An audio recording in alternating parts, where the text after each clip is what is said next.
Kita lanjut bahas chapter 11. Nggak usah cacicat banyak bacot, kita langsung masuk aja ke pembahasan. Pada saat ini klan dari si bunga, mereka sudah diikat di atas pohon dan akan menjadi persembahan untuk para kera hitam yang dipimpin oleh Akajiri dan juga monyet kuning.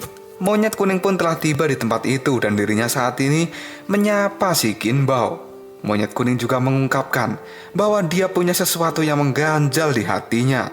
Lalu monyet kuning itu berkata pada Kinbao, jumlah manusia yang kau korbankan seringkali melebihi persyaratan yang kami ajukan. Dan ini sudah terjadi berulang kali.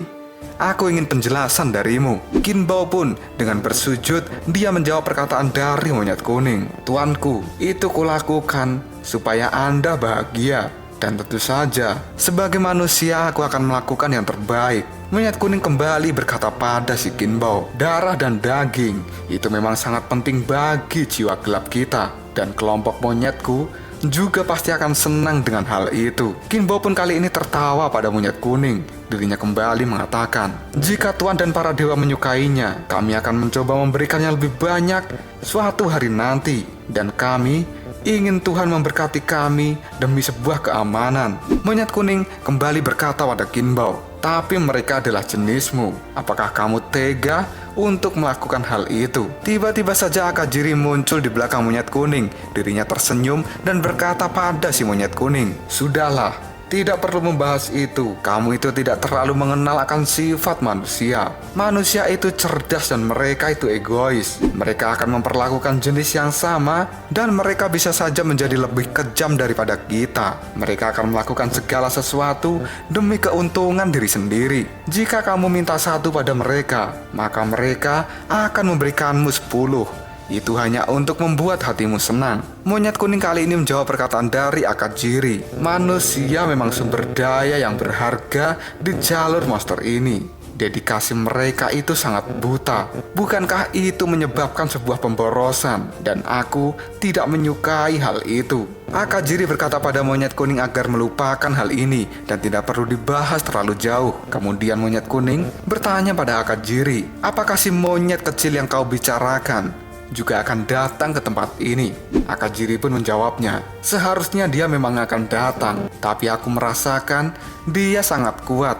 Walaupun kita hanya bertarung sebentar saja, menurutku dia sangat agresif dan kekuatannya tidak bisa diremehkan. Apakah dia telah menarik perhatian dari Lafayette si Buddha alis kuning? Monyet kuning pun menjawab perkataan dari Akajiri bahwa itu memang benar.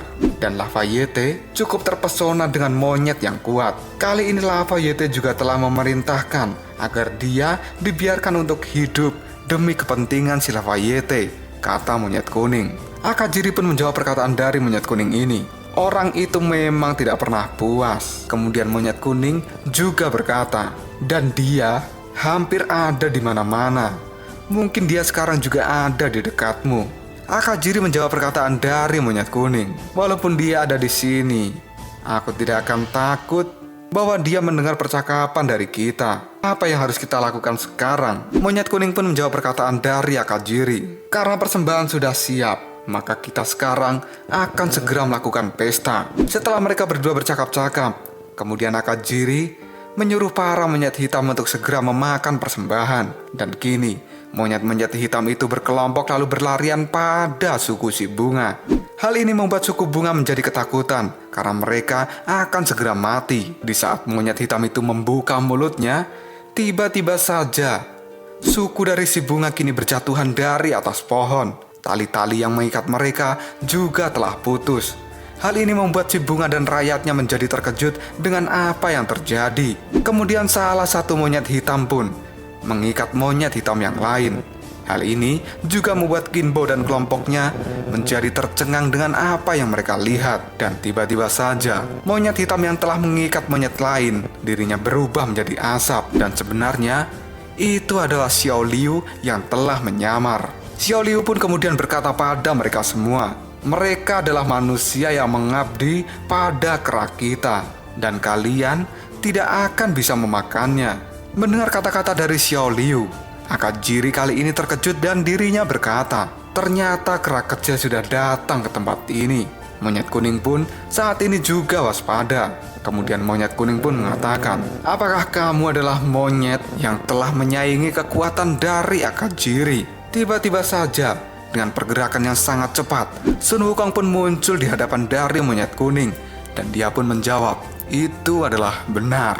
Sun Wukong sambil tersenyum, dirinya berkata pada monyet kuning, perkenalkan, aku adalah pimpinan baru dari klan Kera Putih, dan aku adalah Raja Monyet Batu. Akajiri pun menyebut Sun Wukong sebagai pahlawan yang kesiangan. Kemudian monyet kuning bertanya pada Sun Wukong, apa yang kamu inginkan? Sun Wukong pun sambil tersenyum menjawab perkataan dari monyet kuning. Aku tadi hanya mendengar bahwa klan Hua di bawah gunung telah datang ke tempat ini untuk bermain, dan aku menyusul mereka hanya ingin memastikan apa yang ku dengar itu benar atau tidak. Tapi selain itu, aku juga ingin membawa mereka semua pulang. Kamu tidak keberatan, bukan? Monyet kuning pun menjawab perkataan dari Sun Wukong. Jika Sun Wukong berani membawa mereka pulang, maka Sun Wukong harus memiliki kemampuan untuk melakukan hal itu. Sun Wukong yang merasa diremehkan. Kemudian dia berteriak, kamu bicara tentang kemampuan. Baiklah kalau begitu. Hai para monyet di pegunungan monyet terbang, muncullah dan biarkan mereka melihat kemampuan dari kita. Dan kini segerombolan monyet putih, mereka keluar dari balik batu dengan jumlah yang cukup banyak, kemudian bersama-sama menyerang si monyet hitam. Hal ini membuat monyet hitam menjadi ketakutan. Begitu juga dengan Qin Bao dan kelompoknya. Tidak hanya mereka saja, si bunga dan rakyatnya pun kali ini juga terkejut, karena baru kali ini dia melihat para monyet yang telah melindungi klan Hua miliknya datang secara bersamaan. Salah satu monyet putih kemudian berteriak agar mereka melakukan balas dendam pada si monyet hitam, karena selama ini monyet hitam telah menggertak mereka, dan hari ini adalah saatnya untuk melakukan pembalasan. Xiao Liu pun juga tidak menyanyiakan waktu. Dia kemudian mengeluarkan pisau ajaibnya. Dengan jurus andalannya, Xiao Liu membuat pisaunya itu menjadi pisau terbang yang langsung menusuk para monyet hitam. Monyet-monyet hitam itu pun mereka terjatuh akibat tusukan pisau dari Xiao Liu. Hal ini membuat Qin Bao menjadi ketakutan dengan apa yang mereka lihat saat ini. Anak buah Qin Bao pun bertanya, apa yang harus dilakukan sekarang? Kemudian Qin Bao menjawabnya bahwa kita harus segera pergi dari tempat ini kemudian bersembunyi agar kita tidak menjadi sasaran dari para monyet putih. Sui Guo pun ternyata juga ikut ke tempat ini. Sui Guo yang melihat bunga, dirinya langsung berteriak. Teriakan dari Sui Guo membuat mata dari si bunga kali ini melotot tidak percaya bahwa ternyata Sui Guo masih hidup dan ikut datang untuk menyelamatkan mereka. Para bocil-bocil dari suku si bunga, mereka sangat senang bisa melihat kembali Sui Guo. Si bocil-bocil itu pun berlari dan memeluk Sui Guo. Mereka juga mengatakan, nenek, kami pikir kamu telah mati. Sui Guo pun menjawabnya bahwa dia tidak akan mati semudah itu. Dan kali ini bunga pun dirinya meminta saran pada Sui Guo apa yang harus dilakukan saat ini. Sui Guo pun menjawabnya bahwa mereka kali ini tidak akan bisa ikut bertarung. Yang bisa mereka lakukan hanyalah mencari tempat persembunyian dan menghindari pertarungan para dewa kera ini. Monyet kuning kali ini mengamati pertarungan antara monyet putih dan juga monyet hitam, karena ternyata monyet putih sudah memiliki keberanian untuk melawan para monyet hitam miliknya. Monyet kuning pun lalu berkata pada Sun Wukong, sebelumnya para monyet putih di gunung monyet terbang, mereka tidak memiliki keberanian seperti ini. Tapi hari ini, mereka memiliki inisiatif untuk menantang kita. Sepertinya kamu telah memprovokasi mereka ya. Sun Wukong yang berada di hadapan dari monyet kuning, dirinya menjawab perkataan dari monyet kuning itu. Bukankah itu lebih baik daripada mereka hanya duduk dan menunggu saja? Aku tidak melakukan sesuatu yang besar pada mereka. Yang kulakukan hanyalah memberikan mereka motivasi anak senja. Kemudian mereka menjadi memiliki keberanian yang luar biasa. Hei monyet kuning, kita ini kan jenis yang sama. Kamu dan aku adalah seorang monyet, dan tidak baik jika kita melakukan pertarungan. Lebih baik kamu menyerah saja, biar aku tidak memukulmu hari ini. Monyet kuning yang merasa direndahkan oleh Sun Wukong dengan kata-kata itu, dirinya menjawab, menyerah. Aku tidak akan melakukan hal itu. Kamu dan para monyetmu akan segera mati, karena aku tidak bisa memaafkan seorang pemberontak dimanapun. Mendengar kata-kata dari monyet kuning, Sun Wukong pun kali ini tertawa. Baiklah kalau begitu, jika yang kamu inginkan adalah pertarungan, aku akan sangat menyukainya. Kemudian Sun Wukong mengepalkan tangannya. Dia pun bersiap untuk menyerang si monyet kuning. Dengan tinju yang kuat dari tangannya, tinju itu pun siap menyasar muka dari si monyet kuning yang ada di hadapan Sun Wukong. Tapi tiba-tiba saja, setelah Sun Wukong mengayunkan tinjuannya itu, monyet kuning bisa menghindar dan menghilang begitu saja. Kemudian monyet kuning kali ini berkata pada Sun Wukong, "Tinjuan apa yang kau lakukan? Aku ada di tempat ini." Sun Wukong pun kemudian melirik ke arah monyet kuning dan akan kembali melakukan sebuah serangan. Tapi tiba-tiba saja dari belakang Sun Wukong kali ini muncul Akajiri yang langsung menyerangnya dengan tangan besinya. Meskipun Sun Wukong terkejut dengan kedatangan tiba-tiba dari Akajiri, dirinya masih mampu menahan serangan yang dilakukan oleh si Akajiri ini. Akajiri yang sudah berada di hadapan dari Sun Wukong, dirinya berkata, "Hei monyet batu, apakah kamu melupakan diriku?" Sun Wukong tidak takut sama sekali dengan Akajiri. Dirinya tersenyum lalu menjawab perkataan dari Akajiri. "Halo monyet Akajiri, ternyata kamu masih memiliki kemampuan untuk bertarung ya?" Monyet Akajiri pun marah mendengar perkataan dari Sun Wukong dan kali ini dia mengatakan bahwa si Akajiri tidak akan memaafkan perbuatan dari Sun Wukong sebelumnya. Dengan kepalan tinju yang sangat kuat, Akajiri pun kali ini melakukan tinjuan pada tubuh Sun Wukong. Hal itu membuat Sun Wukong terpental mundur dan dirinya pun salto untuk menstabilkan tubuhnya agar tidak tumbang. Sun Wukong pun kali ini berteriak pada Akajiri bahwa dia akan menunjukkan semangat juang kera miliknya yang sangat luar biasa itu. Sun Wukong kemudian menendang salah satu dahan pohon dan menggunakan dahan itu sebagai pijakan untuk segera meluncur seperti roket. Sun Wukong berteriak bahwa dia akan melakukan serangan dengan kepala besi kera, dan akhirnya kepala Sun Wukong berbenturan dengan kepala Akajiri. Hal ini membuat Akajiri terlihat kesakitan dan sedikit mengeluarkan darah dari tubuhnya. Akajiri pun berkata pada Sun Wukong bahwa serangan ini juga bisa membuat kepala Sun Wukong sendiri menjadi meledak. Tapi Sun Wukong menjawab perkataan dari Akajiri bahwa kepalanya lebih keras dari apapun.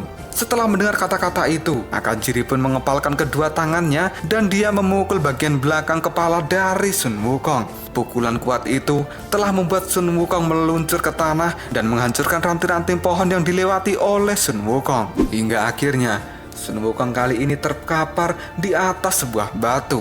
Tapi Akajiri tidak akan membiarkan Sun Wukong bisa bangkit begitu saja. Dirinya melompat dari atas dan akan menginjak Sun Wukong sampai mati. Tapi Sun Wukong masih bisa menghindari serangan dari Akajiri. Akajiri yang melihat gerakan lincah dari Sun Wukong, dirinya kali ini berkata, "Raja Kera Batu, aku telah melihat. Sepertinya langkahmu saat ini sudah tidak stabil ya. Aku beritahu bahwa tulang tengkorakmu itu adalah kelemahan terbesar dari dirimu. Setelah kamu mendapatkan pukulan keras dari tanganku, aku tadi mendengar suara retak dari kepalamu. Dan kini, dari dalam telinga Sun Wukong mengalir sebuah darah segar." Sun Wukong pun mulai berakting dan dia merasakan pusing yang hebat di dalam kepalanya. Hal ini membuat Sui Guo menjadi khawatir dengan keadaan Sun Wukong kali ini. Monyet Akajiri yang melihat Sun Wukong sudah terluka parah, dirinya akan kembali melakukan serangan pada Sun Wukong ini. Dengan muka yang kesal, Akajiri berteriak pada Sun Wukong bahwa Sun Wukong hanyalah keras sampah dan bodoh, dan dia hanya terlalu melebih-lebihkan kekuatannya saja. Setelah berkata seperti itu, tinjuan keras pun kali ini mengenai tubuh dari Sun Wukong, yang membuat tubuh Sun Wukong ini terlihat retak dan seperti akan hancur. Tapi Sun Wukong masih saja berusaha untuk menahan serangan kuat dari si Akajiri. Dan Akajiri pun, dia memutarkan lengan ajaibnya. Putaran keras itu membuat baju dari Sun Wukong menjadi robek-robek dan terlepas dari tubuhnya. Kali ini Sun Wukong juga terlihat sangat kesakitan oleh serangan tangan memutar dari Akajiri. Akajiri pun berteriak bahwa dia akan melakukan putaran ini sampai Sun Wukong hancur lebur dan mati. Dan benar saja, tubuh Sun Wukong pun berubah menjadi batu dan hancur lebur akibat serangan dari Akajiri. Kepala dari Sun Wukong juga terlempar begitu saja. Hal ini membuat Sui Guo benar-benar khawatir bahwa Sun Wukong akan kembali mati. Begitu juga dengan Xiao Liu. Tapi tatapan mata dari Xiao Liu tampak tidak menunjukkan kekhawatiran sedikit pun. Akajiri yang melihat tubuh Sun Wukong hancur dan kepalanya terlempar, dia berkata bahwa pertempuran hari ini telah selesai. Dan dia bosan dengan kekuatan lemah yang dimiliki oleh Sun Wukong. Karena saat ini Akajiri menganggap bahwa Sun Wukong sangat mudah dihaluskan dan dihancurkan seperti daging biasa. Tapi monyet kuning yang mengamati pertarungan mereka, dia berkata pada Akajiri bahwa Akajiri tidak boleh meremehkan Sun Wukong. Kata-kata dari monyet kuning ini membuat Akajiri terkejut, dan dia kemudian menatap sekelilingnya bahwa ternyata batu yang dihancurkan telah berubah menjadi sebuah asap. Akajiri yang sudah merasa menang dirinya kembali dikejutkan dengan kemunculan Sun Wukong yang ternyata sudah ada di bawahnya. Hal ini benar-benar membuat Shiguo tidak habis pikir bahwa Sun Wukong ternyata cukup kuat. Sun Wukong pun kemudian menyatukan kedua telapak tangannya dan dia berkata pada Akajiri bahwa kali ini Sun Wukong akan menunjukkan sebuah keterampilan yang hebat yang telah ia miliki. Setelah tangan dari Sun Wukong itu bergabung, kali ini Sun Wukong hanya mengacungkan dua jarinya dan ternyata Sun Wukong ini akan melakukan jurus Tusbol pada si Akajiri. Dengan tekanan kuat yang dilakukan oleh Sun Wukong, Akajiri yang terkejut. Dirinya merasa bahwa tusukan ini seperti sebuah besi yang masuk ke dalam bolnya, dan Akajiri pun merasa kesakitan akan hal itu. Sun Wukong kembali berteriak pada Akajiri bahwa dia akan segera menendang bokong Akajiri dan mengirimnya terbang ke udara. Tendangan kaki dari Sun Wukong benar-benar menendang bol dari Akajiri ini. Tendangan kuat dari Sun Wukong benar-benar membuat Akajiri terlempar dan tidak berdaya. Sun Wukong kemudian tertawa pada Akajiri yang sudah merasakan sakit pada bolnya itu. Kita akan dibawa flashback sebentar sebelum terjadi penyerangan ini. Pada saat itu, Sun Wukong berbicara pada Xiao Liu bahwa dia telah melihat jurus Xiao Liu yang hebat dan Sun Wukong ingin mempelajarinya. Tapi Xiao Liu mengatakan bahwa jurus itu sangat susah untuk dipelajari dalam waktu singkat. Tapi Sun Wukong tetap saja ngeyel ingin mencoba belajar jurus itu. Xiao Liu kemudian berkata pada Sun Wukong, jurus itu benar-benar sulit untuk dipelajari. Bahkan diriku saja harus berjuang siang malam untuk mempelajari jurus itu. Hingga akhirnya aku bisa menguasainya dalam waktu 10 tahun. Mendengar perkataan dari Xiao Liu, Sun Wukong tetap saja masih ingin belajar jurus itu. Kemudian Xiao Liu pun dirinya mengambil satu buah dan berkata pada Sun Wukong, baiklah kalau ingin belajar, ini hanyalah sebuah trik dan ada mantra khusus yang harus kau ucapkan untuk mempelajari jurus ini. Pada dasarnya trik hanyalah trik, dan ini hanyalah dilakukan untuk menipu mata dari lawan kita. Xiao Liu pun mulai menunjukkan pada Sun Wukong yang awalnya satu buah, setelah diputarkan kini menjadi banyak buah. Sambil mengajari Sun Wukong, Xiao Liu berkata bahwa Sun Wukong harus tetap fokus untuk menciptakan jurus ini, karena jurus ini adalah gabungan dari kenyataan dan ilusi. Kamu harus membuat lawanmu menjadi bingung. Biarkan mereka melihat ilusi ini, karena sebenarnya hal ini ada tapi tidak ada. Kali ini Sun Wukong mulai paham dengan apa yang diajarkan oleh Xiao Liu, dan Sun Wukong lalu berkata dalam hatinya, yang tadinya dia melihat banyak buah, tapi sebenarnya itu hanyalah satu buah saja. Xiao Liu kembali berkata pada Sun Wukong, kamu harus bermain dengan lawanmu antara dunia nyata dan juga ilusi. Kamu harus memahami hal itu. Dengan cepat, Sun Wukong pun lalu menangkap satu buah yang benar-benar nyata dari tangan Xiao Liu. Sun Wukong berhasil mempelajari jurus dari Xiao Liu itu. Dengan tatapan tajamnya, Xiao Liu berkata dalam hatinya bahwa Sun Wukong benar-benar kera yang hebat, dan dia adalah kera yang sangat berbakat. Jurus yang dipelajari Xiao Liu selama 10 tahun bisa dikuasai Sun Wukong hanya dalam waktu singkat. Xiao Liu pun juga percaya bahwa dari waktu ke waktu Sun Wukong benar-benar akan menjadi raja kera yang hebat.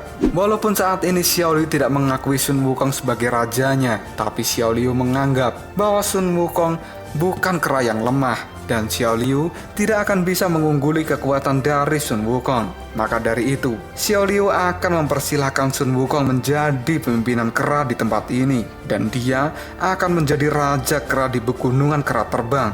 Biarkan dia bertahan dan juga belajar di tempat ini. Kita kembali ke pertarungan antara Akajiri dengan Sun Wukong. Akajiri yang sebelumnya merasakan sakit pada bolnya, kali ini dia berusaha bangkit kembali untuk melawan Sun Wukong.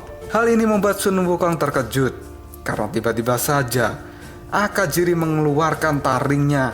Dia nyengir dan berubah menjadi monyet raksasa. Akajiri pun mulai berkata pada Sun Wukong, "Aku tadi hanya pemanasan, tapi kali ini kita akan bersungguh-sungguh. Ayo bermain denganku," kata Akajiri pada Sun Wukong. Lalu apakah yang akan terjadi selanjutnya? Apakah Sun Wukong akan bisa melawan kekuatan dari Akajiri yang sudah berubah menjadi monster raksasa? Jika kalian penasaran, tunggu aja jawabannya di next video. Ngobrol sok. Kita lanjut bahas chapter 12. Nggak usah cacot banyak bacot, kita langsung masuk aja ke pembahasan. Saat ini monyet merah Akajiri telah berubah ke bentuk aslinya.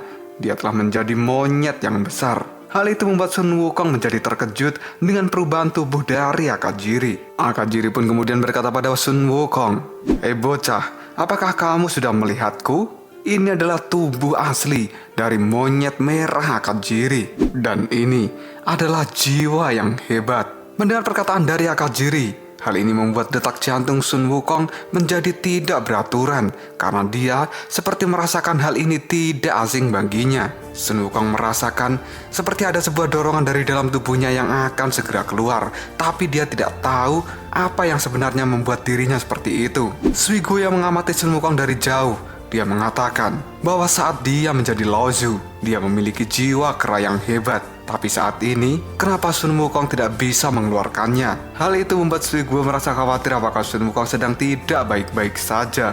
Monyet Akajiri kemudian berteriak pada Sun Wukong untuk segera melanjutkan pertarungan ini. Tiba-tiba saja, Sun Wukong pun juga berteriak bahwa sebelum dia bertarung, Sun Wukong memiliki satu pertanyaan untuk Akajiri. Akajiri pun mempersilahkan Sun Wukong untuk segera bertanya.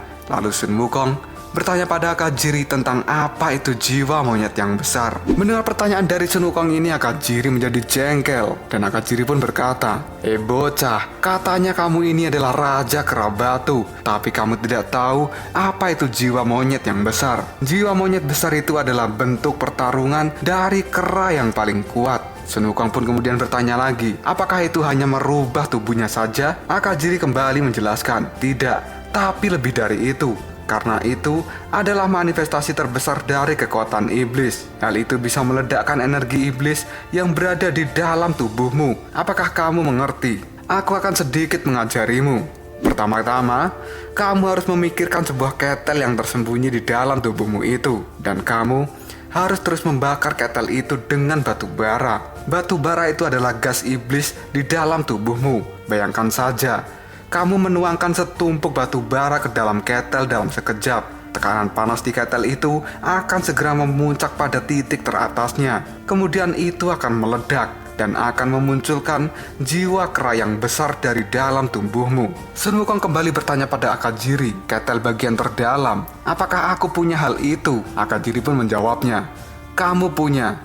Ketika aku pertama kali bertemu denganmu, aku merasakan bahwa kamu memiliki hal itu, tapi kamu masih belum tahu cara membangunkannya. Jiwa kera yang besar itu adalah binatang di dalam tubuh kita. Selama ada cukup roh jahat di ketel, setelah kamu membangunkannya, maka kamu akan dapat memasuki keadaan yang tidak bisa dihancurkan. Sun Wukong kini menjadi kagum dengan penjelasan dari Akajiri, karena ternyata jiwa monyet yang besar begitu kuat dan mengerikan. Monyet kuning terbang atau yang disebut juga dengan gibbon. Dia kemudian memanggil Akajiri. Akajiri, apakah kamu ingin terus berbicara? Akajiri pun menjawab perkataan dari si gibbon. Tenanglah, tidak apa-apa sedikit bermain dengannya, karena aku bisa membunuhnya dengan mudah. Setelah mengatakan hal itu, Akajiri pun mengangkat tangan besinya dan memukulkan ke arah Sun Wukong. Tapi dengan cepat Sun Wukong dapat menghindari serangan dari Akajiri. Hal itu membuat semua orang yang menonton pertarungan mereka menjadi terkejut dengan kekuatan besar yang dikeluarkan oleh Akajiri. Sun Wukong yang telah menghindar,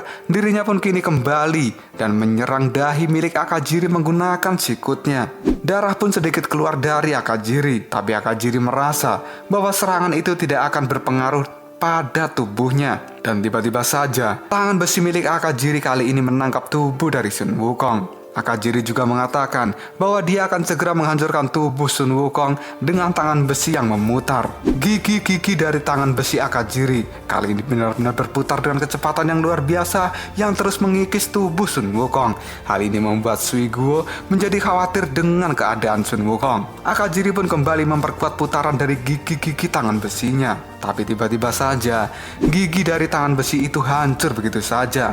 Akajiri pun berkata, bahwa tubuh dari Sun Wukong ini sangat keras sekali. Akajiri kemudian mengangkat tangannya dan membantingkan Sun Wukong ke tanah yang membuat tanah itu menjadi hancur lebur. Tidak hanya itu saja, Akajiri juga melempar Sun Wukong yang langsung menabrak dinding batu sampai menimbulkan ledakan yang cukup besar. Semua penonton kini terkejut dengan apa yang telah dilakukan oleh Akajiri pada Sun Wukong. Dan kali ini Sun Wukong tampak tidak berdaya setelah menghadapi serangan besar dari Akajiri. Darah pun keluar dari lengan tubuhnya. Dalam keadaannya ini, Sun Wukong kemudian berkata dalam hatinya, jiwa kera yang besar adalah binatang buas di dalam tubuhmu, dan itu akan selalu ada. Tiba-tiba saja Sun Wukong melihat di dalam dirinya ada seekor kera yang tertawa, dan itu adalah jiwa kera besar miliknya. Sun Wukong pun kemudian mengepalkan kedua tangannya, dan akhirnya boom! Sun Wukong telah berubah menjadi King Kong yang hitam dan besar. Hal ini membuat Akajiri yang ada di depan Sun Wukong terkejut karena ternyata bocah ini mampu melakukannya. Begitu juga dengan si monyet kuning Gibbon, Suiguo, dan juga Xiao Liu. Mereka juga tidak percaya bahwa Sun Wukong benar-benar bisa melakukan hal itu. Akajiri pun kemudian berkata pada Sun Wukong bahwa dia sangat senang karena telah menemukan lawan yang hebat. Dan kali ini Akajiri akan memukul tubuh King Kong Sun Wukong. Tapi dengan cepat, Sun Wukong mampu menahan pukulan dari Akajiri ini. Ini akan menjadi pertarungan hebat antara jiwa kera yang besar. Sun Wukong kemudian mengaum. Dirinya meremas tangan besi milik Akajiri sampai retak. Kemudian Akajiri pun berkata pada Sun Wukong, ayo kita adakan kontes antara jiwa kera yang besar. Kita harus bersaing demi sebuah kekuatan. Akajiri kali ini menjadi bersemangat untuk bertarung dengan Sun Wukong yang sudah mengeluarkan jiwa kera besarnya. Begitu juga dengan Sun Wukong yang kali ini wajahnya juga sudah menjadi bengis. Tubuh Sun Wukong yang kuat, dirinya pun mampu mendorong Akajiri mundur dan mepet di tebing. Dalam keadaan ini, Akajiri berkata dalam hatinya bahwa jiwa kera besar milik Sun Wukong sangat lugas dan kasar, dan kekuatannya sangat luar biasa besarnya. Bahkan Akajiri merasa kekuatan jiwa besar milik Sun Wukong telah berada di atasnya. Sun Wukong kemudian mengangkat sikutnya dan dia kali ini menyikut wajah dari Akajiri. Sikutan dari Sun Wukong yang keras ini membuat Akajiri menabrak batu sampai hancur. Para monyet hitam kini menjadi panik karena Akajiri bisa dipukul mundur oleh Sun Wukong. Mendapat pukulan keras, Akajiri pun berkata bahwa Sun Wukong telah berhasil membangkitkan semangat juang miliknya. Dan kali ini Akajiri akan berjuang mati-matian dan tidak akan kalah dari Sun Wukong ini. Dia pun kemudian kembali dan membalas pukulan dari Sun Wukong. Pukulan keras pun dilayangkan oleh Akajiri pada muka Sun Wukong. Pertarungan antara kera besar ini membuat Qin Bao dan anak buahnya ketakutan akibat tinjuan yang dilayangkan oleh Akajiri. Sun Wukong pun mengeluarkan darah dari mulutnya. Tapi Sun Wukong tidak ingin menyerah pada Akajiri dan dia pun membalasnya. Orang-orang di sekitar pertarungan mereka benar-benar ketakutan dan memilih menghindar dari tempat itu. Pukulan demi pukulan mereka layangkan pada tubuh masing-masing lawan. Dan pertarungan sengit antara mereka berdua berlangsung beberapa menit. Dan belum ada tanda-tanda siapa yang akan kalah. Akajiri pun kemudian berkata pada Sun Wukong, hei bocah, ternyata kamu lebih baik dari yang aku kira. Dan kamu benar-benar melukaiku. Sun Wukong pun menjawab perkataan dari Akajiri. Monyet Akajiri, aku tidak tahu harus berbuat apa pada dirimu. Tapi aku berterima kasih atas penjelasan yang kau katakan sebelumnya. Dan aku telah melakukannya dengan caramu itu. Kali ini ketel di dalam hatiku benar-benar terbakar hebat. Dan itu membangkitkan jiwa kera besarku. Pada saat ini, aku merasa sangat kuat. Dan aku mungkin yang terkuat, kata Sun Wukong sambil menepuk-nepuk dadanya. Sun Wukong juga berteriak, aku adalah raja monyet yang tidak terkalahkan di dunia ini. Setelah Sun Wukong berteriak seperti itu, aura di dalam tubuhnya pun keluar dan menimbulkan sebuah gelombang yang menakutkan. Tapi si Gibbon dari atas pohon, dirinya hanya mengamati saja pertarungan antara Akajiri dengan Sun Wukong ini. Akajiri mulai bicara, hei bocah, aku sudah tidak tahan denganmu. Kamu ini masih kecil, tapi kamu sudah sangat sombong. Apakah kamu berpikir bahwa kamu telah mengalahkanku? Ayo bunuhlah aku, biarkan aku melihat Seberapa besar kekuatan yang kamu miliki? Teriak Akajiri sambil mengangkat tangannya dan memutarkan gigi-gigi tajam di tangannya itu.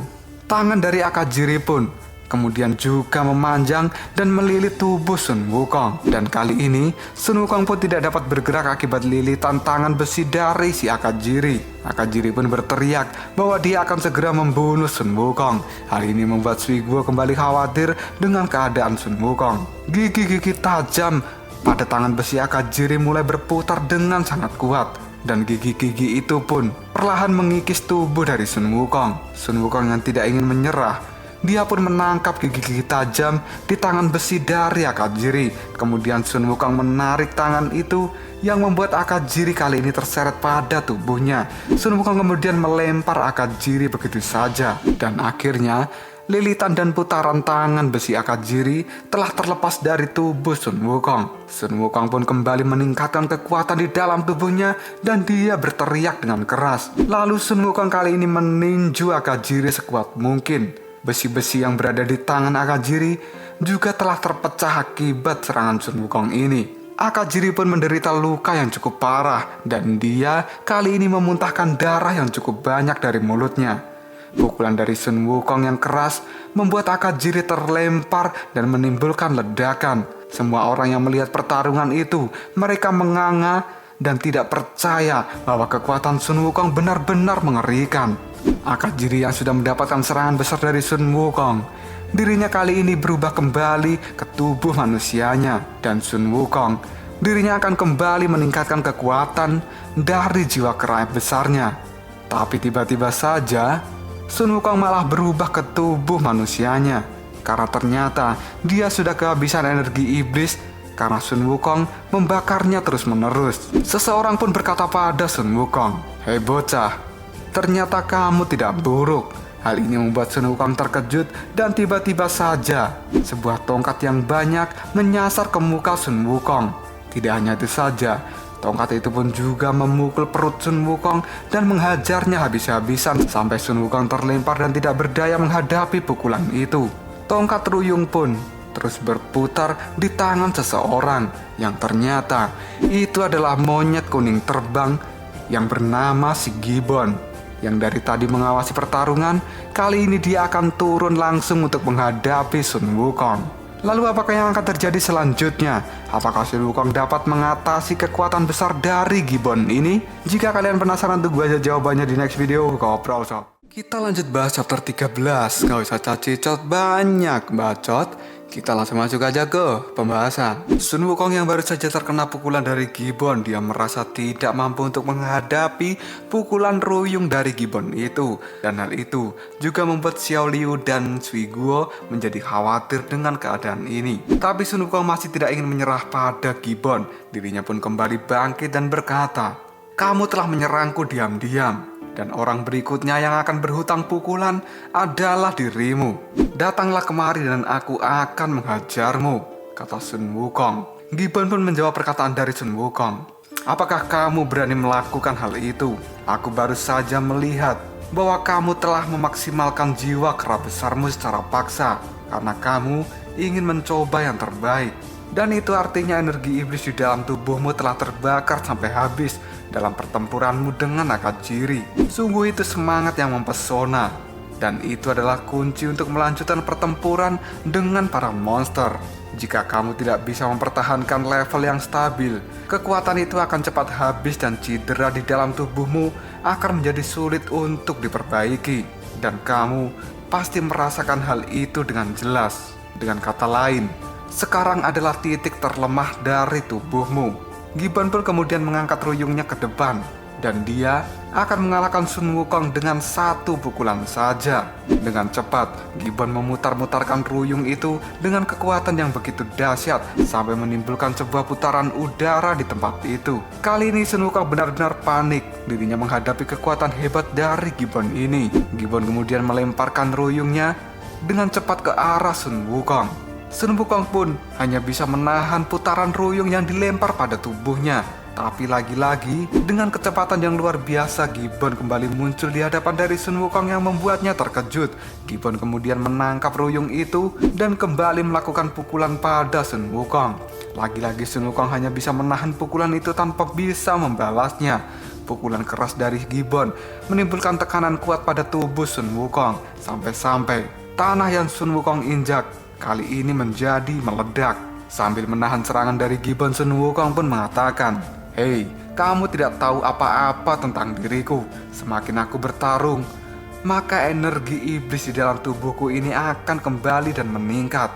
Dan kamu tidak akan mudah mengalahkanku hanya dengan satu pukulan saja." Gibbon pun kembali menantang Sun Wukong untuk menunjukkan kemampuan terhebatnya.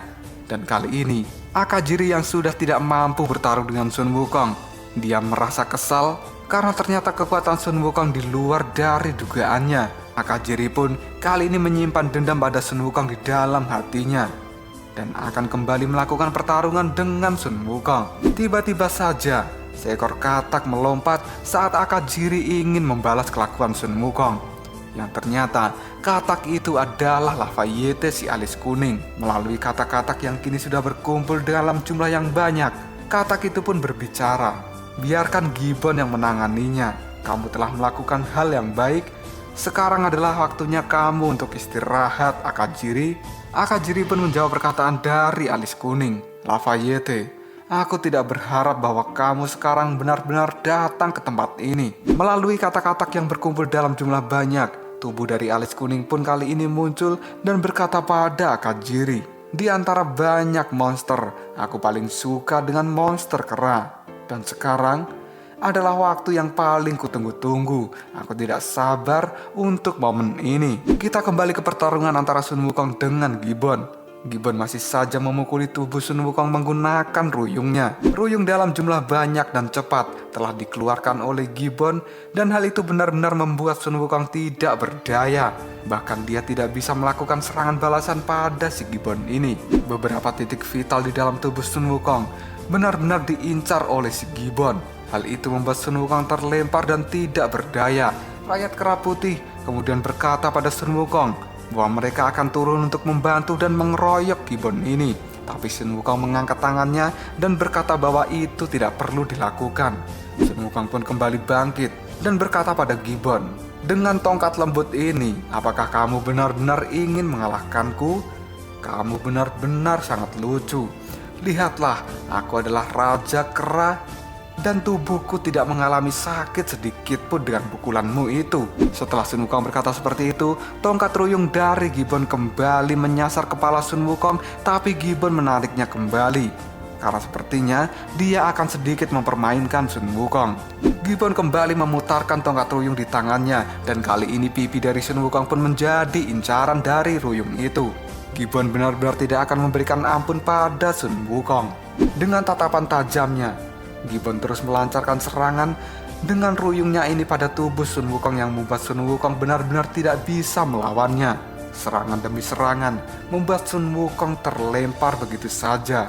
Sun Wukong kali ini benar-benar ambruk di atas sebuah batu. Hal itu membuat Sui Guo dan juga Xiao Liu benar-benar panik dengan keadaan Sun Wukong kali ini. Sun Wukong pun berteriak bahwa dia tidak bisa dikalahkan dengan cara seperti ini, dan Sun Wukong kini kembali bangkit. Sun Wukong kemudian berkata pada Gibbon, "Apakah kau pikir kamu adalah orang yang sangat hebat dan luar biasa? Pukulan dari ruyungmu itu benar-benar sangat lucu. Hal itu akan membuatku tertawa sampai mati. Bahkan ribuan pukulan dari ruyungmu itu tidak akan bisa menyakiti tubuhku sama sekali." Mendengar kata-kata dari Sun Wukong, Gibbon pun kemudian menjawabnya, "Kamu salah. Seranganku bukan untuk merusak tubuhmu, tapi itu untuk menutup amarahmu. Aku tidak tahu kamu kera batu yang muncul dari mana, tapi aku melihat bahwa kamu bertarung dengan insting dan bakat yang kuat, yang bahkan aku tidak mengerti. Dan lawan sepertimu adalah orang yang benar-benar bisa menimbulkan kecelakaan untuk diriku. Aku pernah mengatakan padamu bahwa aku tidak akan memberikan kesempatan sekecil pun pada dirimu, dan aku tidak akan membiarkan kamu memberikan kecelakaan kecil pada diriku ini. Metode pukulan tongkat ruyung dariku adalah untuk memukul aliran roh di dalam tubuhmu, dan itu akan memotong jalur-jalur energi ki milikmu. Dengan kata lain, kamu tidak akan bisa memulihkan energi iblis di dalam tubuhmu itu. Dan aku hanya akan menunggu energi iblis itu terbakar sampai habis, yang akan membuatmu mudah dikalahkan. Sun Wukong benar-benar terkejut dengan apa yang dikatakan oleh Gibbon ini. Kemudian Sun Wukong kali ini berusaha mengalirkan energi ki yang ada di dalam tubuhnya, dan dia akan membuktikan bahwa kata-kata dari Gibbon itu adalah salah. Dan kini Sun Wukong benar-benar meningkatkan kekuatan pembakaran di ketel di dalam tubuhnya. Api dalam ketel itu pun dengan cepat membesar akibat tekanan yang dilakukan oleh Sun Wukong. Tapi tiba-tiba saja api yang membesar kali ini padam, dan ketel itu pun tidak lagi menyala. Sun Wukong kali ini panik, dan dia merasa bahwa perkataan dari Gibbon itu benar, dan ketel di dalam tubuhnya benar-benar tidak memiliki bahan bakar. Sun Wukong juga merasa bahwa tubuhnya juga diikat oleh rantai yang kuat, sehingga energi di dalam tubuhnya itu tidak bisa mengalir ke ketel itu.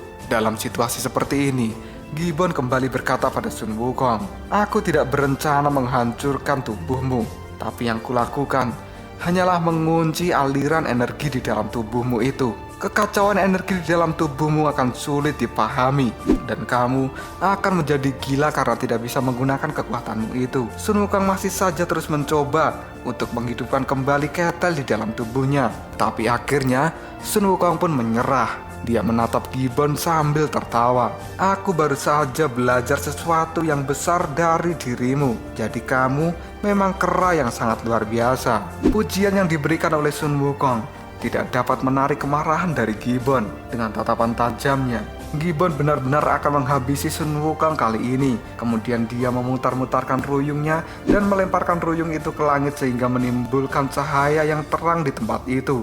Sun Wukong kali ini benar-benar panik dengan kekuatan besar yang dikeluarkan oleh Gibbon ini. Dari cahaya kemudian muncul sebuah tongkat raksasa, dan tongkat ruyung raksasa itu pun langsung menghantam Sun Wukong begitu saja. Ledakan dan retakan tanah terjadi di mana-mana akibat pukulan itu. Hal ini membuat monyet-monyet yang menonton menjadi ketakutan. Mereka benar-benar panik bahwa Sun Wukong kali ini akan benar-benar mati. Kepanikan juga dirasakan oleh Xiao Liu dan juga Sui Guo.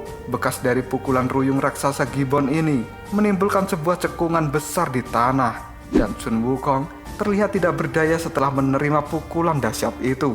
Darah pun keluar dari hidung dan mulut Sun Wukong.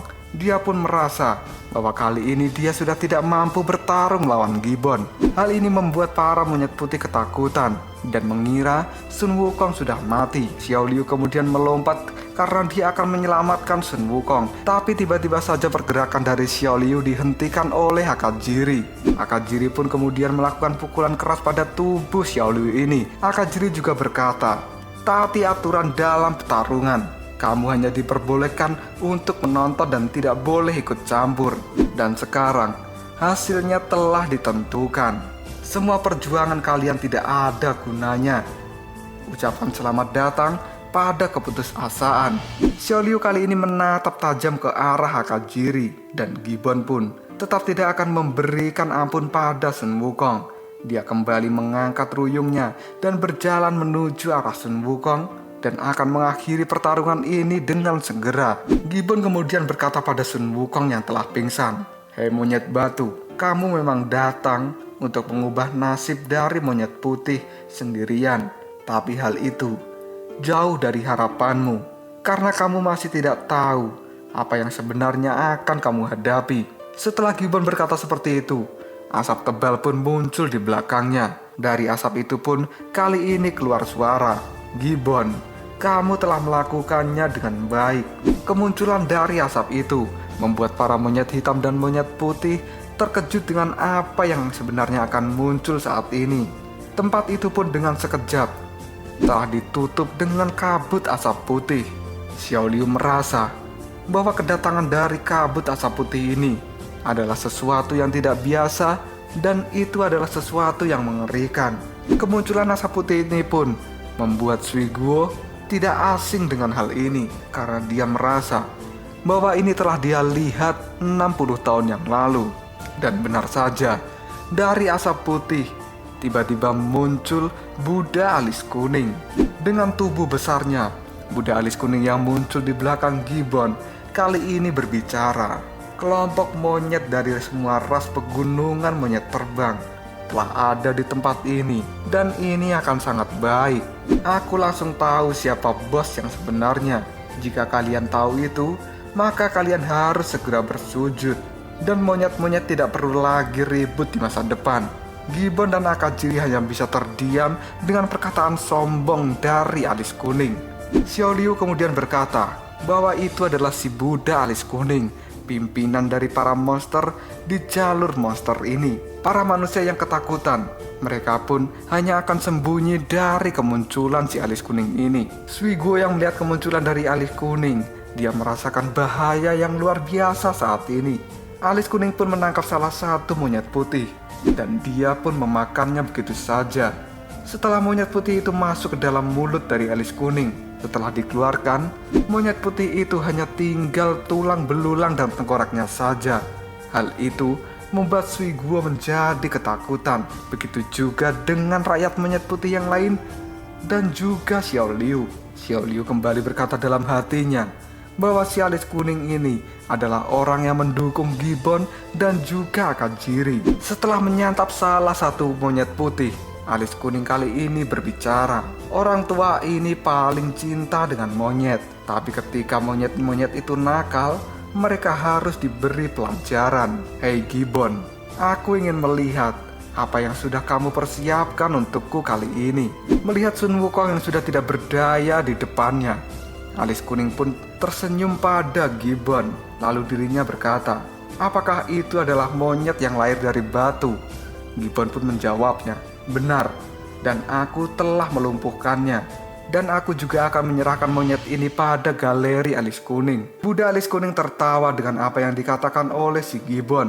Dia pun kali ini memegang ekor Sun Wukong dan mengangkatnya. Lalu alis kuning mulai mengatakan, tahukah kamu, 60 tahun yang lalu, lelaki tua ini bertemu dengan seekor monyet yang lahir dari batu. Aku sangat ingin memakannya, tapi aku gagal. Dan setiap malam, aku merasa sedih dan tertekan. Ketidakpuasan akan keinginan akan menimbulkan sebuah penderitaan. Ini adalah monyet batu yang indah, dan ini pasti sangat bergizi. Lalu alis kuning kali ini memasukkan Sun Wukong ke dalam mulutnya, karena dia tidak ingin menyia-nyiakan kesempatan kali ini. Lalu apakah yang akan terjadi pada tubuh Sun Wukong? Apakah dia juga akan berubah menjadi tengkorak seperti monyet yang lain yang telah dimakan oleh alis kuning? Jika kalian penasaran, tunggu aja jawabannya di next video.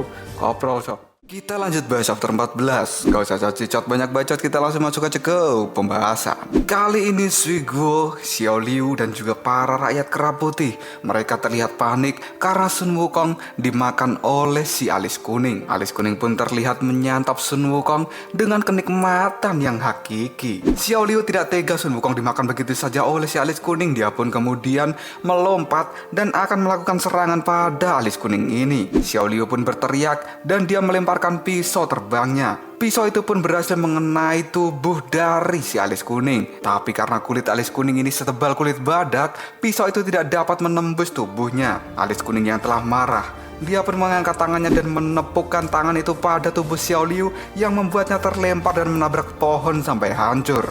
Kemudian saat ini, alis kuning pun berkata bahwa Sun Wukong adalah monyet batu yang sangat keras dan tidak mudah untuk dicerna. Setelah berkata seperti itu, alis kuning kali ini berusaha untuk menelan Sun Wukong yang langsung dimasukkan ke dalam lambungnya. Alis kuning pun berkata bahwa di dalam lambungnya Sun Wukong akan mudah dicerna oleh asam lambung yang ada di sana. Dan benar saja, Sun Wukong telah sampai di dalam perut dari alis kuning. Di dalam perut alis kuning, Sun Wukong masih tampak pingsan dan tidak menunjukkan tanda-tanda untuk segera bangun. Dan asam lambung dari alis kuning mulai menempel pada tubuh Sun Wukong. Tapi tiba-tiba saja alis kuning kini mendapat serangan di perutnya, yang ternyata serangan itu dilakukan oleh monyet terbang kuning yang bernama Gibbon. Serangan tiba-tiba yang dilakukan oleh Gibbon membuat alis kuning kali ini terkejut dengan apa yang dia lihat, karena Gibbon telah menjadi seorang pemberontak. Gibbon pun berkata pada alis kuning bahwa ini sebenarnya adalah kata-kata yang ingin dia ucapkan dan telah dipendam lama di dalam hatinya. Gibbon pun mulai mengatakan, Caramu makan itu sangat menyebalkan, apalagi kamu makan seorang monyet. Hal itu membuatku sangat menjijikkan. Aku tidak akan pernah membiarkanmu untuk memakan monyet batu ini. Setelah berkata seperti itu, Gibbon kembali melakukan serangan dengan ruyung saktinya yang mengenai tubuh dari alis kuning. Pukulan keras yang dilakukan oleh Gibbon pada perut alis kuning membuat alis kuning kini kewalahan dan merasakan sakit di perutnya. Sun Wukong yang berada di dalam perut alis kuning, dia pun terlempar kemana-mana akibat pukulan yang dilakukan oleh Gibbon dari luar tubuh alis kuning. Kemudian saat ini, yang bisa dilakukan oleh alis kuning hanyalah kembali memuntahkan Sun Wukong agar dia tidak merasakan sakit di perutnya. Tiba-tiba saja, Akajiri pun muncul di belakang alis kuning. Dia pun berteriak dan meninju alis kuning dari belakang. Dan akhirnya, alis kuning pun kali ini berhasil memuntahkan Sun Wukong. Sun Wukong pun terlempar dengan cukup keras dan dia menabrak sebuah batu. Hal ini membuat Sri Guo bersemangat karena Sun Wukong tidak jadi mati karena ditelan oleh si alis kuning ini. Sun Wukong yang sudah berada di luar tubuh dari alis kuning, tubuhnya dipenuhi dengan cairan menjijikkan dari dalam tubuh alis kuning ini. Kemudian Sun Wukong pun sadar. Dia pun mulai membuka matanya dan Sun Wukong mengatakan, "Ini apa lengket-lengket di tubuhku? Ih, sangat menjijikkan. Siapa yang telah melakukan hal ini? Mungkinkah orang tua besar itu yang telah melakukan hal ini padaku?" kata Sun Wukong sambil melihat si alis kuning. Alis kuning yang tidak terima dengan pemberontakan yang dilakukan oleh Akajiri dan Gibbon, dia kali ini merasa marah. Gibbon dan juga Akajiri, mereka mulai waspada dengan kemarahan dari alis kuning. Di atas dahan pohon, Gibbon pun mulai berkata, "Alis kuning, aku tahu strategimu, bahwa jika kamu ingin memakan monyet batu ini, maka kamu akan menunjukkan tubuh aslimu. Dan kami telah menunggumu dalam waktu yang cukup lama untuk sampai hari ini." Gibbon pun mulai berteriak pada Akajiri dan bertanya, apakah Akajiri masih memiliki kemampuan dan kekuatan untuk bertarung. Akajiri pun menjawab perkataan dari Gibbon bahwa dia masih memiliki cukup banyak kekuatan untuk menghajar si alis kuning ini. Setelah berkata seperti itu, Akajiri kali ini melompat dan bersiap akan melakukan serangan pada tubuh alis kuning. Dengan tangan besinya yang bisa memanjang, Akajiri pun mengeluarkan kekuatan itu dan melilit tubuh alis kuning. Tampaknya alis kuning saat ini sudah tidak bisa bergerak akibat lilitan tangan besi dari Akajiri. Gibbon yang tidak ingin menyia-nyiakan kesempatan kali ini, dia pun memutar-mutarkan ruyung saktinya. Kemudian ruyung itu pun dilemparkan ke udara dan Gibbon bersiap untuk melompat. Dengan kecepatan lompat yang luar biasa, Gibbon pun mulai bersalto di udara. Dia menangkap ruyungnya dan kemudian Gibbon berubah menjadi kera raksasa karena dia saat ini telah mengeluarkan jiwa kera besar miliknya. Tubuh kera besar milik Gibbon hampir mirip dengan tubuh kera besar dari Sun Wukong. Gibbon yang sudah dalam mode tubuh kera besarnya, dia pun berteriak dan langsung memukulkan ruyung sakti yang ada di tangannya pada kepala alis kuning. Dan terlihatlah wajah dari alis kuning kini terlihat sangat jelek karena sudah penyot akibat pukulan dari Gibbon ini. Alis kuning pun kemudian berkata, "Gibbon, kenapa kamu jadi seperti ini? Kita telah melewati banyak masa indah. Kembalilah dan jangan melakukan hal yang bodoh." Gibbon pun menjawab perkataan dari alis kuning, "Ini adalah waktu yang tepat. Dan aku setiap hari bersamamu telah merasakan rasa sakit yang luar biasa. Dan kali ini kamu akan membayar semua rasa sakit di dalam hatiku. Aku telah berada di sisimu selama bertahun-tahun. Hal itu kulakukan hanya untuk hari ini." Kita langsung flashback pada cerita masa lalu antara Gibbon, Akajiri dan juga alis kuning. Pada saat itu, Gibbon sedang terlihat terluka parah dan dia berkata pada seseorang, "Kenapa kamu tidak membunuhku saja?" Ternyata Gibbon ini sedang berbicara dengan si alis kuning. Alis kuning pun menjawab perkataan dari Gibbon, "Hei bocah, kamu jangan takut. Selama kamu tunduk padaku, aku tidak akan pernah menyakitimu, karena aku sangat menyukaimu." Gibbon kemudian kembali berkata pada alis kuning, "Tapi kamu telah memakan orang-orangku." Dan alis kuning pun menjawab perkataan dari Gibbon ini, "Kelompok monyetmu itu terlalu lemah, dan aku tidak suka orang yang lemah, jadi aku harus memakan mereka semua. Tapi aku melihat potensi yang bagus di dalam tubuhmu, dan aku tidak akan menyia-nyiakan hal itu." Gibbon yang sudah terluka dan ketakutan dengan alis kuning, dia pun mulai bertanya, "Apa yang kau inginkan?" Alis kuning kali ini menjawab perkataan dari Gibbon, bahwa alis kuning menyukai kelompok monyet di jalur monster ini. dan dia akan menjadikan Gibbon sebagai asistennya. Alis kuning juga mengatakan, ada banyak kelompok kera di pegunungan kera terbang. Aku membutuhkan asisten yang dapat kupercaya untuk merebut dan mengelola tempat itu untuk diriku. Gibbon pun berteriak pada alis kuning bahwa dia tidak akan membantu alis kuning sedikit pun. Alis kuning dengan tersenyum, dirinya memaksa si Gibbon bahwa dia akan tetap membantunya. Kemudian alis kuning pun kali ini menempelkan telapak tangannya pada jidat Gibbon. Dan tiba-tiba saja setengah ruh dari Gibbon keluar dari tubuhnya. Hal ini membuat Gibbon menjadi terkejut. Roh itu pun kemudian dimasukkan oleh alis kuning ke dalam boneka. Alis kuning pun mulai berkata pada Gibbon, aku telah mengambil separuh dari jiwamu dan memasukkan ke boneka ini. Dan mulai sekarang hidup dan matimu ada di tanganku. Kamu harus belajar lebih keras agar menjadi lebih kuat. Kemudian kamu akan bekerja untukku. Aku tidak akan pernah memperlakukanmu dengan buruk. Dan anggaplah hubungan kita adalah hubungan antara ayah dan juga anak. Gibbon yang sudah tidak bisa berbuat apapun karena separuh ruhnya telah diambil oleh alis kuning. Dia pun kali ini hanya bisa bertatap mata dengan Akajiri yang juga sudah tidak mampu melakukan apapun di depan Gibbon. Karena mereka berdua juga sudah dilemahkan oleh alis kuning ini. Dan pada suatu hari, Gibbon pun mulai berbincang dengan si Akajiri. Pada saat itu, Gibbon mulai bertanya, Akajiri, apakah kamu juga merindukan kaum monyet kita? Aku sering memikirkan masa lalu. Pada saat itu aku memiliki 4 adik laki-laki dan 3 adik perempuan. Hidup kita saat itu sangat sederhana tapi bahagia. Tapi semua itu dirusak dengan kedatangan si alis kuning. Adik-adikku itu masih hidup ketika dia dimakan oleh alis kuning ini. Si alis kuning dengan sengaja makan satu persatu saudaraku di depan mataku sendiri. Hal itu ia lakukan adalah untuk menakut-nakutiku. Akajiri pun menjawab perkataan dari Gibbon ini. Sudahlah, aku juga sudah melupakan hal itu dan aku tidak ingin mengingatnya lagi. Gibbon kemudian berbicara pada Akajiri bahwa dia memiliki satu keinginan untuk memberontak pada alis kuning. Tapi dia harus menunggu momen yang tepat. Karena jika pemberontakan itu berhasil, maka mereka berdua akan kembali mendapatkan kebebasan dalam hidup mereka. Tapi saat itu Akajiri berkata pada Gibbon, rencanamu memang bagus, tapi kamu jangan main-main. Ingatlah, dia memiliki separuh dari jiwa kita, dan dia bisa membunuh kita kapan saja. Tapi itu juga terserah kamu. Jika kamu yakin, maka lakukan hal itu. Gibbon kemudian berkata pada Akajiri, masalah terbesarnya adalah orang tua ini selalu menggunakan tubuh pengganti yang berbeda, dan kita tidak pernah tahu kapan dia akan muncul dengan tubuh aslinya. Tapi selama dia berani menunjukkan tubuh aslinya, maka aku akan memiliki kesempatan untuk membunuh dia. Dan aku tidak akan pernah kembali ketika aku sudah menyerang. Tapi jika aku gagal, masa depan kera di gunung kera terbang pasti akan menyedihkan. Ketika Gibbon berkata seperti itu, tiba-tiba saja Akajiri melempar kepala Gibbon dengan buah yang ada di tangannya. Akajiri pun kali ini tertawa dan dia mengatakan, hei, kamu bicara apa? Apakah kamu tidak melihatku? Jika kamu ingin bertindak, tentu saja aku akan pergi bersamamu. Katakan saja apa yang kamu butuhkan, maka aku akan berada di sampingmu, kata Akajiri sambil menunjuk Gibbon.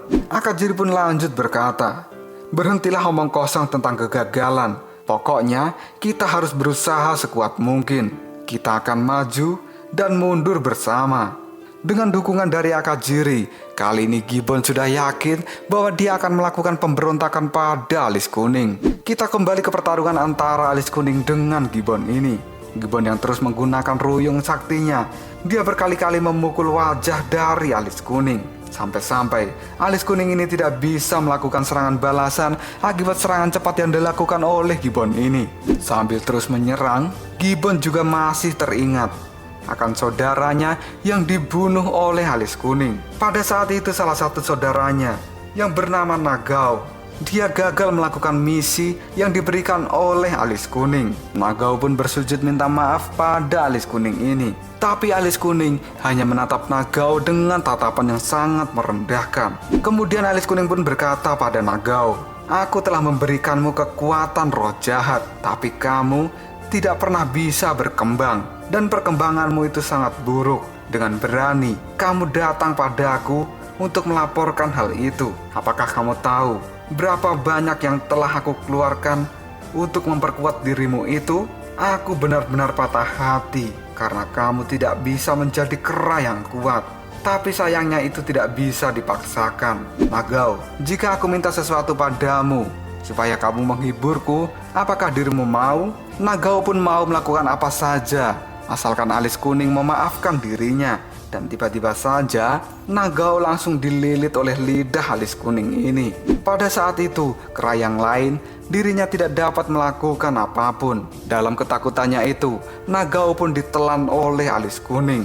Dan alis kuning sangat menikmati tubuh dari Nagao. Setelah menelan Nagao, alis kuning pun berkata pada monyet yang ada di tempat itu, "Untuk kalian semua, aku harap kalian tidak seperti Nagao. Dia adalah monyet yang lemah. Dan aku sungguh patah hati melihat hal itu." Para monyet pun terdiam karena mereka takut dengan kekuatan dari alis kuning. Tapi tatapan tajam dari Gibbon pada saat itu menunjukkan bahwa dia telah memendam dendam ini di dalam hatinya. Dan hari ini, dendam itu akan dikeluarkan dan dia akan benar-benar membunuh si alis kuning. Dengan pukulan yang keras, saat ini Gibbon mampu menghancurkan tubuh dari alis kuning dan meledakkan tubuh itu di tempat ini. Akajiri yang melihat tubuh dari alis kuning meledak, dia pun berteriak bahwa usaha mereka berdua kali ini telah berhasil. Bahkan para monyet yang lain, mereka juga senang karena alis kuning telah dihancurkan oleh si Gibbon. Kera putih pun juga melongo karena dia tidak percaya bahwa ternyata Gibbon adalah kera yang benar-benar kuat. Sun Wukong yang dari tadi diam dan memperhatikan pertarungan antara Gibbon dan alis kuning, dirinya saat ini disusul oleh Xiao Liu dan juga Sui Guo. Kemudian Sui Guo pun berkata pada Sun Wukong, "Apakah kamu baik-baik saja?" Xiao Liu juga mengatakan, "Kera batu, kamu baru saja ditelan oleh budak alis kuning, tapi untung saja dia memuntahkanmu kembali." Sun Wukong pun menjawab perkataan dari mereka berdua, "Pantas saja tubuhku tiba-tiba diselimuti oleh cairan yang menjijikkan. Tapi aku tidak apa-apa. Aku hanya sedikit kelelahan. Aku akan kembali dan aku akan melakukan pertarungan." Mendengar kata-kata dari Sun Wukong, Xiao Liu kali ini menjawabnya, "Kera batu, energi iblis di dalam tubuhmu telah habis. Dan ini adalah situasi yang berbahaya. Kamu tidak akan bisa bertarung lagi. Ayo manfaatkan kesempatan ini untuk cepat kabur." Sun Wukong hanya diam saja mendengar perkataan dari Xiao Liu. Kemudian Gibbon yang saat ini sudah mengalahkan si alis kuning, dia kembali ke tubuh manusianya. Gibbon pun tidak percaya bahwa dia benar-benar bisa mengalahkan alis kuning saat ini. Dan kini terlihatlah tubuh dari alis kuning yang sudah dihancurkan oleh si Gibbon. Tubuh itu terlihat seperti balon yang tidak ada daging dan darahnya. Tapi Akajiri, dia bersuka cita atas kemenangannya hari ini. Akajiri pun juga berteriak pada Gibbon bahwa rencananya selama ini ternyata benar-benar berhasil. Gibbon tidak lantas bersuka cita karena dia merasakan ada sesuatu yang janggal. Tapi Gibbon tetap percaya bahwa dirinya kali ini telah memenangkan pertarungan dan mereka akan bisa lepas dari belenggu dan ketakutan dari alis kuning di masa depan. Atas kemenangan ini, Akajiri pun menunjuk Gibbon dan dia berlari ke arah si Gibbon. Lalu Akajiri berteriak, "Bagaimana cara kita akan merayakan hal ini?" Tiba-tiba saja tatapan mata dari Gibbon berubah menjadi tajam dan besi di tangan Akajiri saat ini terlepas dengan penuh darah. Karena ternyata tangan Akajiri ini telah terpotong-potong menjadi banyak. Dan senjata besi yang ada di tangannya juga otomatis lepas dari tangan itu. Lalu apakah yang akan terjadi selanjutnya? Apakah alis kuning ini sebenarnya belum mati? Dan kenapa tangan dari Akajiri tiba-tiba terpotong dengan cara yang tidak jelas? Jika kalian penasaran, tunggu aja jawabannya di next video. Koprol sob. Kita lanjut bahas chapter 15. Gak usah cacicot banyak bacot, kita langsung masuk aja ke pembahasan. Tiba-tiba saja tangan dari Akajiri kini terputus dan semua senjata yang berada di tangannya pun jatuh ke batu. Akajiri pun juga tidak tahu sebenarnya apa yang telah terjadi pada tangannya ini. Akibat terlukanya Akajiri secara tiba-tiba, Gibbon pun kali ini menjadi waspada karena serangan lanjutan pasti akan segera muncul. Para monyet yang melihat kejadian ini di depan mata mereka pun terkejut dan tidak tahu apa yang sebenarnya telah menimpa si Akajiri. Gibbon tiba-tiba saja melirik ke arah belakang. Dari balik pohon, terlihat sebuah bayangan gelap yang langsung mengatakan, "Monyet Akajiri dan monyet kuning kesayanganku, kalian terlalu mengecewakanku. Butuh banyak kerja keras untuk memelihara kalian berdua, agar kalian bisa menjadi agen terkuat yang bisa kukirim di pegunungan kerat terbang. Aku memilih kalian karena kalian adalah yang paling cerdas. Dan aku juga tahu bahwa suatu saat nanti kalian pasti akan kembali dan menggigitku. Jadi aku mengantisipasi hal ini. Dan aku tidak akan pernah meninggalkan barang penting seperti ini." Ternyata barang penting itu adalah boneka yang di dalamnya ada separuh roh dari mereka berdua. Yang dipegang oleh alis kuning saat ini adalah boneka dari tubuh Akajiri yang tangannya telah diputuskan oleh si alis kuning. Alis kuning kemudian berkata pada mereka berdua, lihatlah, karena kalian telah nakal, aku tidak akan menganggap enteng kalian berdua, dan kalian akan segera aku musnahkan."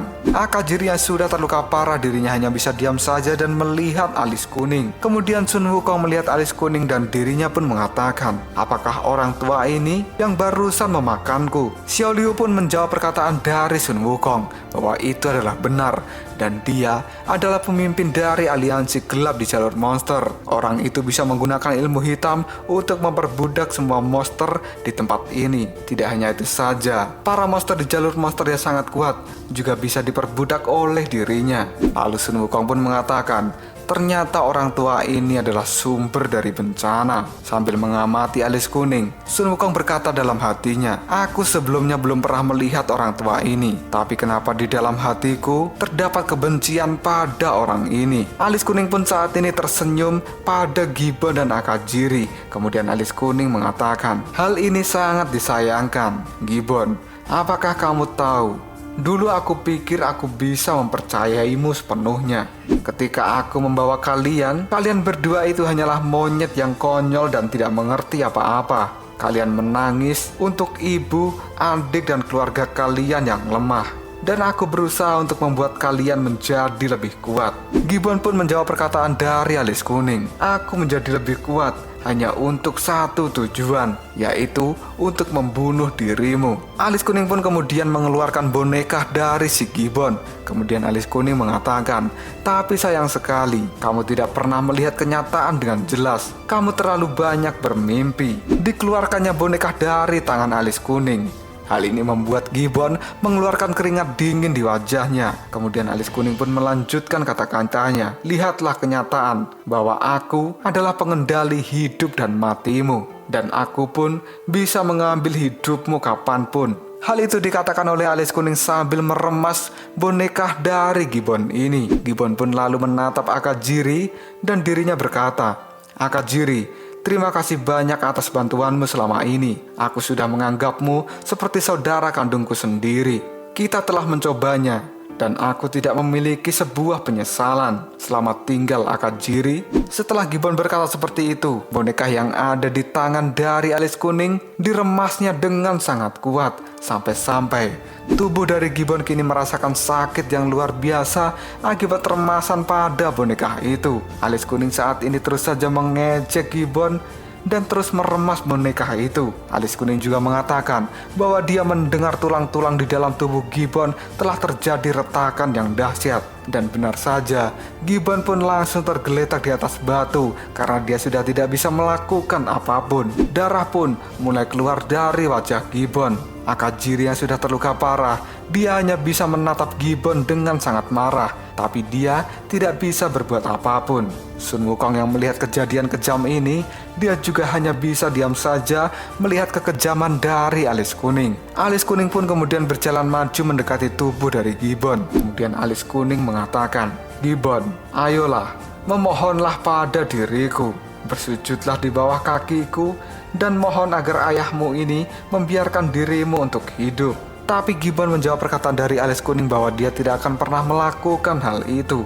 Alis kuning kembali berkata pada Gibbon ini, "Bagaimanapun juga kamu adalah asistenku yang paling kuat, dan aku enggan untuk membunuh dirimu. Ayolah, kembalilah ke sisiku seperti masa lalu." Mendengar kata-kata dari alis kuning, Gibbon tidak memohon untuk dibiarkan hidup, tapi dia malah mengambil batu dan dilemparkan pada dahi si alis kuning. Akibat lemparan batu itu, wajah alis kuning pun kini berubah menjadi sangat marah. Melihat kemarahan dari alis kuning, Gibbon tidak gentar dan malah mengatakan, "Kamu tidak perlu mengatakan apapun, dasar monster tua yang menjijikkan."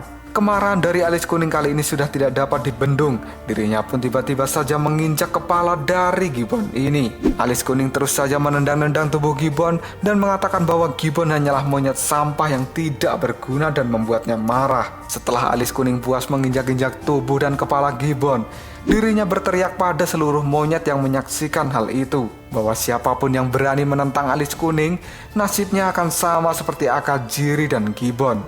Alis kuning juga menunjuk Gibbon dan berkata, "Ini adalah akhir dari pertarungan melawan Buddha alis kuning. Apakah kalian mengerti? Jika kalian memang mengerti, kalian hanya harus melakukan apa yang kukatakan, dan aku akan membiarkan kalian semua hidup. Tapi jika kalian berani melawanku, maka kalian akan berakhir seperti Kera Kuning dan juga Akajiri." Para monyet pun kali ini menjadi ketakutan dengan kata-kata yang diucapkan oleh alis kuning. Alis kuning kembali melirik ke arah Akajiri. Dirinya berkata bahwa dia akan membiarkan Akajiri hidup asalkan Akajiri mau bergabung dengan dirinya kembali. Buddha alis kuning pun kali ini memberikan penawaran pada Akajiri. Jika Akajiri mau membunuh Gibbon dengan tangannya, maka Akajiri akan dibiarkan hidup dan akan kembali menjadi asisten dari alis kuning.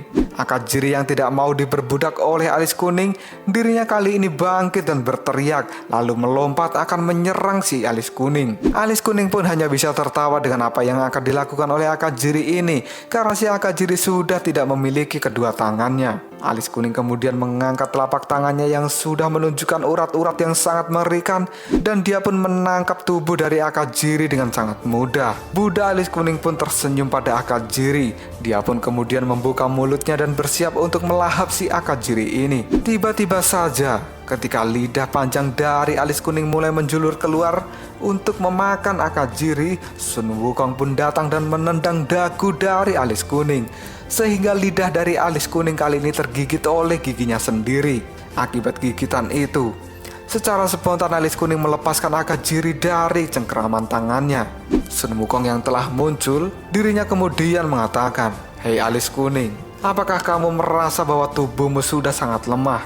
Maka dari itu, kamu harus memakan para monyet ini setiap hari." Alis kuning pun kali ini menatap Sun Wukong sambil menahan rasa sakit karena lidahnya tergigit oleh dirinya sendiri. Akajiri yang kembali tergeletak di tanah, dia berkata pada Sun Wukong, "Monyet batu, siapa yang menyuruhmu untuk membantuku?" Sun Wukong pun menjawab perkataan dari Akajiri, "Hei Akajiri, apakah kamu lupa tentang apa yang kukatakan? Aku pernah berkata bahwa aku adalah Raja Kera, penyelamat semua monyet. Tentu saja, kamu termasuk bagian dari ucapanku. Kamu tidak perlu takut, serahkan orang ini pada diriku." Akajiri pun menatap Sun Wukong. Lalu dia mengatakan, "Kenapa kamu berkata seperti itu?" Semua kera yang melihat Sun Wukong telah menyelamatkan Akajiri, mereka kagum dengan perbuatan Sun Wukong ini. Kemudian Sui Guo pun mulai mengatakan, "Kera batu itu memang harus menghadapi monster besar sekali lagi, karena ini adalah jalan dari takdirnya." Kali ini Sun Wukong telah berdiri di hadapan dari alis kuning. Kemudian alis kuning pun mengatakan pada Sun Wukong bahwa ternyata Sun Wukong ini masih hidup dan telah berada di depannya sekali lagi. Karena pada saat itu, alis kuning berpikir bahwa Sun Wukong akan melarikan diri. Sun Wukong pun menjawab perkataan dari alis kuning, "Kabur? Kenapa aku harus kabur darimu? Aku berencana untuk menjadi raja di pegunungan kera terbang ini." Mendengar perkataan dari Sun Wukong, alis kuning pun kali ini tersenyum lalu mengatakan, "Kamu hanyalah seekor monyet yang baru saja lahir dari sebuah batu, dan kamu tidak tahu apa-apa. Setiap tempat di jalur monster itu adalah tempatku, dan aku adalah rajanya. Bahkan semua monyet di tempat ini, ataupun manusia yang hidup di tempat ini, semua itu adalah milikku, dan aku bisa melakukan apapun pada mereka semua. Jika kamu tidak menganggapku, maka kamu bisa datang ke tempat ini dan melawanku." Mendengar perkataan dari alis kuning, Kinbo dan anak buahnya, serta Bunga dan anak buahnya juga terkejut dengan perkataan itu. Lalu Sun Wukong pun kini menjawabnya, "Aku tidak akan membiarkanmu. Urusan monyet harus ditangani oleh monyet, dan ini bukan tempatmu. Mulai sekarang, semua monyet yang berada di gunung monyet terbang ini tidak akan pernah menjadi bonekamu lagi. Jika tidak, maka aku tidak akan memberikan belas kasihan padamu. Kamu sebaiknya pergi dari tempat ini dan menghindar dari sini sejauh mungkin. Semakin jauh, maka hal itu semakin baik." Alis kuning malah tertawa dengan kata-kata yang diucapkan oleh Sun Wukong. Kemudian alis kuning pun mengatakan, "Kamu belum mengetahui situasinya. Semua monyet di tempat ini akan mematuhi diriku, dan mereka tidak akan pernah bisa menolakku. Aku sebenarnya sudah memberikan kesempatan untuk dirimu, dan kesempatan itu kamu bisa melarikan diri. Tapi sekarang sudah terlambat. Setelah aku memakanmu, semua monyet di tempat ini akan kembali patuh pada diriku." Setelah alis kuning berhenti berbicara, tiba-tiba saja tubuhnya kini mulai menunjukkan sebuah perubahan yang sangat mengerikan. Hal itu membuat Sun Wukong terkejut, dan otot-otot besar pun mulai keluar dari tubuh alis kuning. Dan kali ini, Buddha alis kuning benar-benar menunjukkan tubuh terkuatnya. Dia telah menjadi monster yang berotot dan mengerikan. Bukan lagi monster tua seperti tadi. Buddha alis kuning yang sudah dalam mode bertarungnya, dia mulai mengatakan pada Sun Wukong bahwa dia sudah lama tidak menggunakan mode tubuh ini, dan kali ini dia akan kembali menggunakan tubuhnya untuk melakukan sebuah pertarungan besar dengan Sun Wukong. Tubuh Buddha alis kuning benar-benar luar biasa besar di depan Sun Wukong. Tapi Sun Wukong tidak gentar sama sekali untuk menghadapi Buddha alis kuning. Sun Wukong kali ini berusaha untuk mengembalikan energi iblis di dalam tubuhnya agar ketel di dalam hatinya kembali menyala. Tapi hal itu tetap saja tidak bisa terjadi. Sun Wukong lalu memegang kepalanya dan dia mengatakan, "Ayolah ketelku, ayolah ketel di dalam hatiku. Cepatlah hidup, apa yang harus kulakukan?" Tiba-tiba saja, Sun Wukong kali ini berteriak pada seluruh monyet yang ada di tempat itu agar mereka memberikan yel-yel pada Sun Wukong. Xiao Liu pun juga berteriak pada para monyet agar mereka semua meneriakkan sebuah yel-yel untuk memberikan semangat pada Sun Wukong. Sun Wukong yang mendengar teriakan dari mereka semua, dia pun menyuruhnya untuk meneriakkan yel-yel itu dengan suara yang lebih keras. Dan akhirnya, yel-yel seluruh kera berdengung di tempat itu. Tidak hanya para monyet, Sui Guo pun kali ini juga berteriak pada Sun Wukong, "Ayolah monyet batu, kamu tidak akan kalah.